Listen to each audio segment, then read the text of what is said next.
Hi guys! Nandito tayo sa view. Ayan, walang katao-tao. Pinasara ko kasi muna kasi nga ayokong may nakakasabay sa pag-swimming. Char! Hindi. Fiesta kasi ng Lagangila ngayon. So walang mga tao masyado. Tingnan nyo. Ang ganda ng timing. Ang ganda pa ng tubig. Char.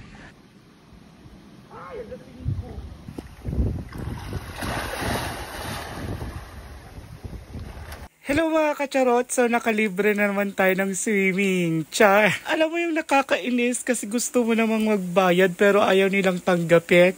Char! Pero maraming salamat po. Sobrang na-appreciate ko po kasi nakatipid ako ng 75 pesos. Char! Sobrang refreshing talaga dito mga bes. Parang matatanggal lahat ng mga hinaing mo. Char! Ang sarap guys! Alamig ng tubig. Actually katamtaman lang. Super fresh pa kasi doon nanggagaling yung tubig guys. May bukal doon. Kaya mas maganda dito kaysa sa mga swimming pools. Tapos mura lang ang entrance, 75 pesos lang. Let's go!